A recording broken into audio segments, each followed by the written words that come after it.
Assalamualaikum warahmatullahi wabarakatuh. Halo semuanya, selamat datang ke video pembelajaran kami. Di sini kita akan membahas tentang dosis obat hewan. Jadi, saat menentukan dosis, dokter hewan itu nggak bisa pukul rata.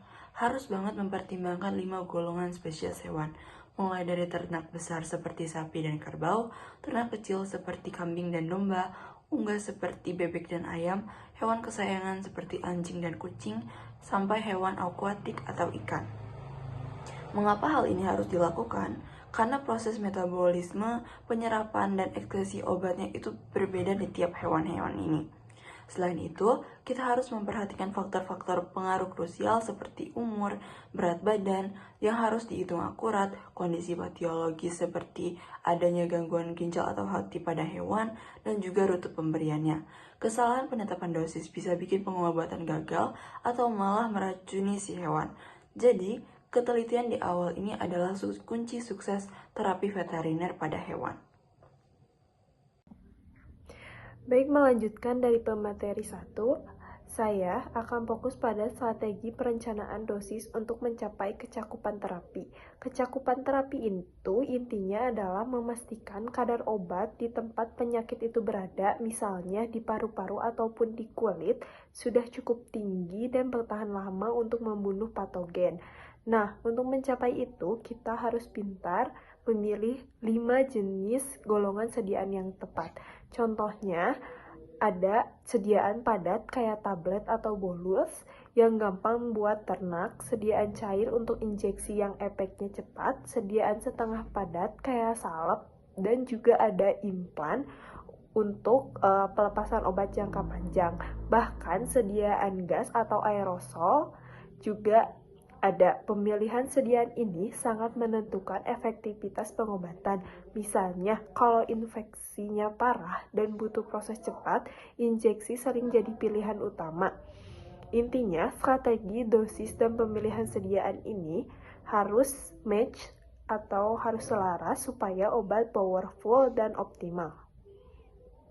Residu obat, MRL, dan perlindungan konsumen. Oke, sekarang kita masuk ke isu yang dampaknya ke kita semua, yaitu residu obat hewan. Jadi, saya akan menjelaskan tentang pengaruh dampak residu obat pada ternak yang akan dikonsumsi oleh manusia. Setelah hewan diobati dengan dosis yang lazim, obat itu akan meninggalkan sisa atau residu di jaringan tubuh, seperti daging, susu, atau telur. Walaupun dosis yang diberikan sudah tepat, kita harus memastikan residu ini tidak melampaui batas aman yang disebut MRL atau maksimum residu limit. MRL ini ditetapkan berdasarkan data toksikologi seperti NOEL, yaitu Number Observed Effects Level. Kalau residu obat melebihi MRL, konsumen yang memakan produk ternak tersebut bisa mengalami masalah kesehatan. Misalnya residu antibiotik bisa memicu reaksi seperti alergi. Nah, tanggung jawab kita adalah memastikan waktu henti, yaitu withdrawal time, benar-benar ditaati sebelum ternak dipotong atau produknya dipanen. Ini kita akan membahas soal residu. Saya dilakukan akan menghandle ancaman yang paling serius yaitu resistensi antimikroba atau AMR. Residu antibiotik yang dikonsumsi terus-menerus oleh manusia, meskipun dalam kadar kecil, bisa melatih bakteri di usus kita jadi kebal terhadap antibiotik yang sama. Akibatnya, saat kita sakit dan butuh antibiotik obat, itu bisa jadi nggak mempan. Bukan cuma sama masalah individu, tapi masalah kesehatan global.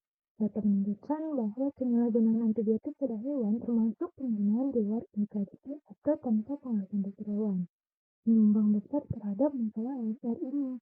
Jadi, bagian tugas kita adalah merencanakan dosis yang efektif, bukan berlebihan, dan memastikan residu nol atau di bawah MRL, sehingga kita ikut melindungi efikasi obat-obatan untuk kesehatan manusia juga hewan.